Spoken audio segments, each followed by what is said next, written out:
Et bonjour Gabriel. Bonjour Eric. Nous te retrouvons pour une nouvelle chronique immobilière en ce mois de septembre et bientôt octobre. Et nous sommes sur la place de la Madeleine. Et qu'en est-il du marché en ce moment? Alors le marché en ce moment, on en parle beaucoup dans les médias. Mes clients m'en parlent beaucoup aussi. Évidemment, on est sur un marché qui est en baisse. Un marché baissier. Un marché baissier, comme depuis le début de l'année, du mois de janvier, avec l'augmentation des taux d'intérêt. Ils sont autour de 5%, je crois. Ils sont autour de 5%. Ils vont arriver petit à petit à 5%. Et donc voilà, on continue, les prix continuent petit à petit à baisser. Le nombre de transactions aussi. Ça reste moins catastrophique que ce qu'on peut lire dans les grands médias, mais effectivement... Ça bouleverse quand même, de passer de 1 à 5% en un an, à peu près. En un an, ça a été très rapide, donc évidemment, il faut s'adapter à ce nouveau marché. Il y a moins de transactions et les biens se vendent moins cher. Et pour surenchérir, on a en plus eu une belle augmentation de la taxe foncière qui dépend des communes évidemment, alors qu'il y a Béziers est resté relativement limité, mais qui a pu aller jusqu'à 50% dans certains arrondissements parisiens. Alors ils se vendent moins cher, mais est-ce qu'ils s'en vendent plus de biens, vu qu'ils sont moins chers? Justement, non. Alors pour l'instant, la baisse des prix, les propriétaires résistent un petit peu sur la baisse des prix, parce que certains regrettent de ne pas avoir vendu l'année dernière ou il y a 2 ans quand le marché était en haut. Donc la baisse des prix ne suit pas et pour l'instant, non, on a moins de transactions. On revient sur des niveaux de transactions qui sont du niveau de 2018. Donc on perd, on va dire, 4 ans, on avait une belle évolution, on perd 4 ans. Mais bon, enfin, le marché n'est pas non plus complètement grippé et il y a toujours des biens qui se vendent. Que faire alors quel est ton conseil? Alors que faire? C'est un peu la fin des vendeurs opportunistes. On va dire que les vendeurs opportunistes sont ceux qui vendent parce qu'ils vont vendre plus cher que ce qu'ils ont acheté. Il y en avait énormément en 2021 et 2022.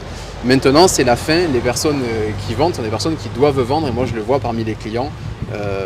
On vend parce qu'on doit vendre et plus forcément parce qu'on va faire une très belle opération. Donc les temps sont un petit peu plus moroses de ce côté-là. Il y a plus de discussions sur le prix, l'acheteur discute beaucoup plus le prix. Les délais de vente s'allongent parce qu'il y a des négociations. Les négociations, ça fait allonger les délais de vente. Donc les délais de vente s'allongent. On était à peu près un mois et demi et là maintenant on arrive plutôt sur 2 mois, 2 mois et demi, voire 3 mois en moyenne sur les délais de vente. Et je le remarque aussi à Béziers où si on regarde un petit peu les biens qui sont en vente sur le Bon Coin, on se rend compte que depuis 6 mois ce sont les mêmes biens qui tournent. Pour les gens qui sont en recherche actuellement, je pense qu'ils s'en rendent compte. On voit qu'on a les mêmes biens, les mêmes appartements, les mêmes maisons en vente depuis 6 mois. Certains se vendent, mais relativement peu par rapport à la masse d'appartements qu'il y a à vendre. Ce sont toujours un petit peu les mêmes biens qui tournent, qui mettent du temps à partir. Alors tu as un conseil à ce sujet justement? Alors par contre, il y a un marché immobilier qui marche très très fort en ce moment, sur lequel il y a énormément de demandes, et c'est le marché de la location. Il y a énormément de demandes locatives. Moi-même, on m'a demandé de la location.